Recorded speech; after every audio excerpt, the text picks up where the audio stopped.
Halo semuanya, dengan saya Mufina. Kali ini kita akan membahas materi tentang prinsip berpikir komputasional. Apa sih berpikir komputasional itu? Atau ada yang udah pernah dengar sebelumnya? Atau ada yang udah pernah menerapkan dalam kehidupan sehari-hari? Bahkan ada juga loh yang berpikiran kalau berpikir komputasional itu merupakan cara berpikir seperti komputer.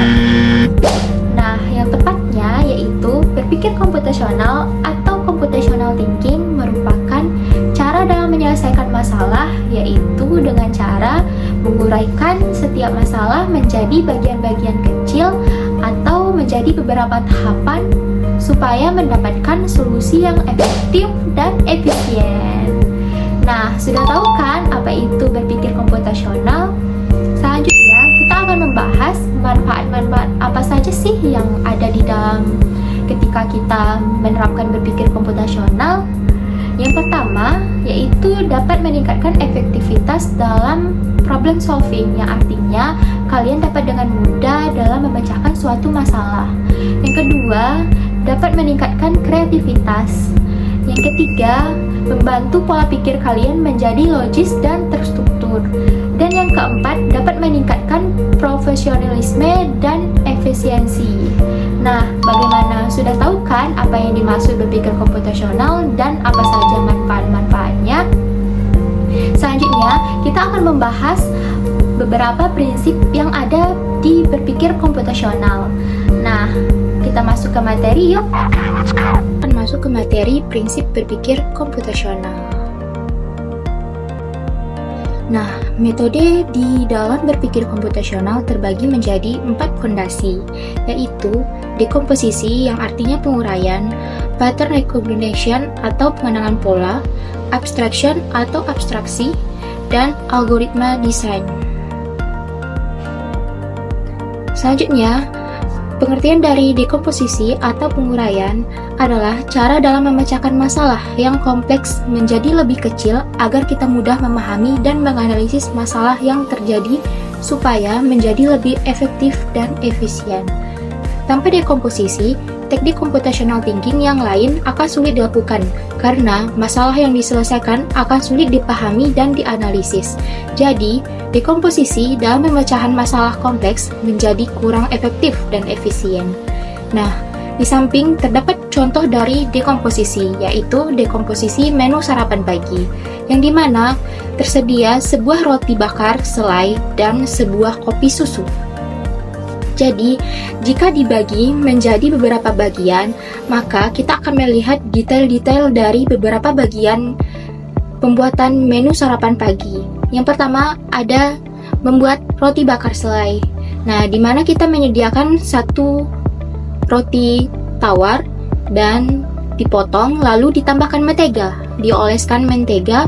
Selanjutnya, panggang roti tawar dan tambahkan selai. Selanjutnya, membuat kopi susu. Kita didihkan air terlebih dahulu, seduh kopi, dan tambahkan susu. Nah, dari gambar di atas menunjukkan dekomposisi proses membuat sarapan pagi menjadi 2 tugas utama, yaitu membuat roti bakar selai dan membuat kopi susu.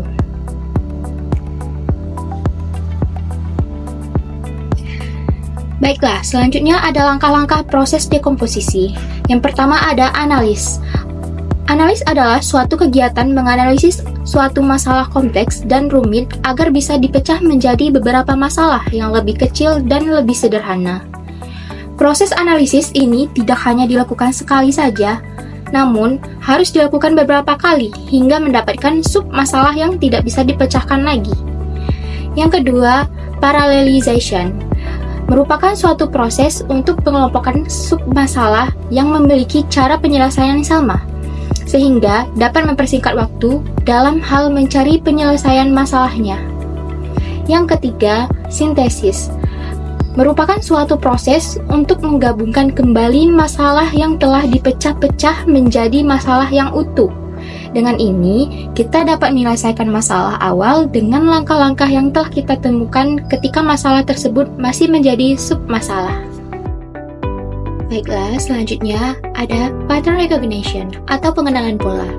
Pengenalan pola dalam prinsip berpikir komputasional adalah kemampuan untuk mengidentifikasi kesamaan atau pola dalam masalah ataupun data yang dihadapi. Pengenalan pola adalah salah satu keterampilan dasar yang membantu dalam memecahkan masalah dengan cara yang lebih efisien dan efektif. Dengan mengenali pola, seseorang dapat menggeneralisasi solusi dari satu masalah dan menerapkannya pada masalah lain yang serupa. Berikut adalah contoh pengenalan pola. Dari contoh pengenalan pola di samping, yaitu proses mengidentifikasi bentuk, struktur, atau pola dalam data untuk memahami dan mengelompokkan informasi. Dalam konteks gambar wajah, pengenalan pola melibatkan analisis bentuk wajah dan ciri-ciri geometris seperti garis rahang, tulang pipi, dan dahi untuk mengklarifikasikan wajah ke dalam kategori tertentu seperti bentuk hati, oblong, bulat, kotak, atau berlian. Dengan mengenali pola ini, kita dapat lebih mudah mengidentifikasi dan membedakan karakteristik wajah yang berbeda. Gambar ini menunjukkan bagaimana pola geometris diterapkan pada berbagai bentuk wajah untuk mengidentifikasi kategori masing-masing secara visual. Selanjutnya, abstraction atau abstraksi. Abstraksi adalah proses menyaring, mengabaikan karakteristik pola yang tidak kalian perlukan untuk berkonsentrasi pada pola yang kalian lakukan. Ini juga merupakan penyaringan dari detail spesifik.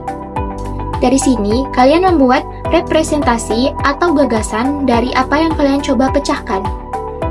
Dari contoh di samping, ketika kita ingin membantu teman kita, lokasi rumah kita, maka kita tidak perlu memberi informasi tentang material dari rumah kita. Kita tidak perlu memberi informasi tentang ada berapa jendela di rumah kita. Yang teman kita butuhkan adalah alamat rumah kita dan jalan tercepat menuju ke sana. Maka, hal yang harus diberitahu yaitu alamat rumah, nomor rumah, dan rute tercepat. Selanjutnya, ada desain algoritma. Algoritma adalah rencana seperangkat instruksi langkah demi langkah untuk memecahkan masalah. Jika kalian dapat mengikat tali sepatu, membuat secangkir teh, berpakaian, atau menyiapkan makanan, maka kalian sudah tahu cara mengikuti suatu algoritma. Algoritma digunakan untuk banyak hal yang berbeda-beda, termasuk perhitungan, pemrosesan data, dan otomatisasi. Dalam suatu algoritma, setiap instruksi diidentifikasi dan urutan pelaksanaannya direncanakan. Algoritma sering digunakan sebagai titik awal untuk membuat program komputer dan terkadang ditulis sebagai diagram alur atau dalam kode semu, pseudocode. Selanjutnya, penjelasan dari pseudocode dan flowchart. Pseudocode, sebagian besar program, dikembangkan menggunakan bahasa pemrograman. Bahasa tersebut memiliki sintaks atau aturan yang digunakan untuk menulis agar dimengerti oleh bahasa pemrograman. Khusus yang harus digunakan agar program dapat berjalan dengan baik, pseudocode bukan hanya bahasa pemrograman. Ini adalah cara sederhana untuk menggambarkan serangkaian instruksi yang tidak harus menggunakan sintaks tertentu. Menulis dalam pseudocode mirip dengan menulis dalam bahasa pemrograman. Setiap langkah dari algoritma ditulis pada barisan sendiri secara berurutan. Biasanya, instruksi ditulis dalam huruf besar, variabel dalam huruf kecil, dan pesan dalam huruf besar. Selanjutnya, flowchart. Flowchart adalah diagram yang mewakili sekumpulan instruksi. Flowchart biasanya menggunakan simbol standar untuk mewakili instruksi yang berbeda. Ada beberapa aturan nyata tentang tingkat detail yang dibutuhkan dalam diagram adu. Terkadang, diagram alir dipecah menjadi banyak langkah untuk memberikan banyak detail tentang apa yang sebenarnya terjadi. Terkadang, mereka disederhanakan sehingga sejumlah langkah terjadi hanya dalam satu langkah. Flowchart sering juga disebut dengan diagram alir. Selanjutnya, beberapa contoh penerapan berpikir komputasional di kehidupan sehari-hari. Yang pertama ada dekomposisi.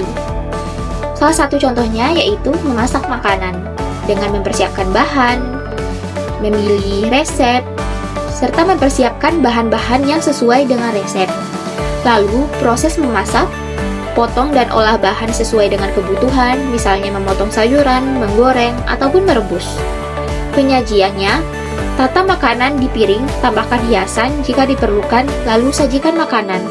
Itu merupakan contoh dekomposisi yang terjadi di kehidupan sehari-hari. Yang kedua, pengenalan pola. Ada beberapa cara untuk menyelesaikan masalah yang kalian hadapi. Yang selanjutnya kita sebut dengan pola. Misalnya, menempatkan setiap buku pelajaran pada tempat yang telah disiapkan, membuat catatan pekerjaan yang harus dikerjakan skala prioritasnya, membuat daftar pekerjaan yang sudah dan yang belum diselesaikan. Yang ketiga, abstraksi.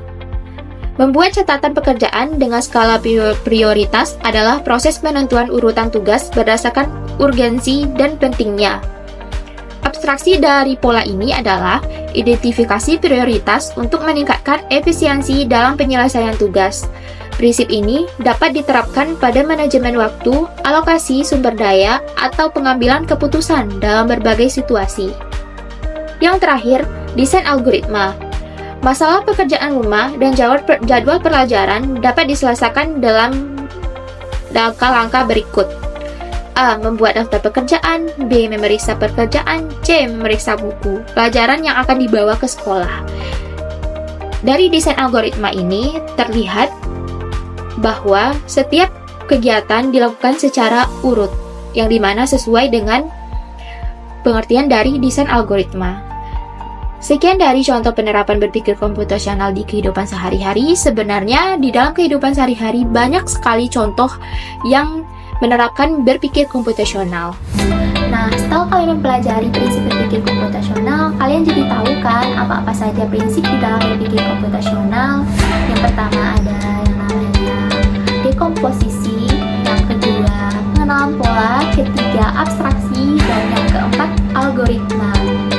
Nah, dapat disimpulkan bahwa berpikir komputasional itu merupakan cara dalam menyelesaikan masalah dengan cara menguraikan setiap masalah menjadi bagian-bagian terkecil agar mendapatkan solusi yang efektif dan efisien. Seru kan belajar berpikir komputasional itu? Tanpa kalian sadari, di dalam kehidupan sehari-hari, kalian sudah menerapkan berpikir komputasional. Contohnya saja, dalam rute ke sekolah, kalian pasti mempertimbangkan jarak dan waktu. Nah, itu sudah termasuk dalam berpikir komputasional. Semoga dengan kalian menonton video ini dapat menambah wawasan kalian serta bermanfaat bagi kalian semuanya. Terima kasih sudah menonton. Bye-bye.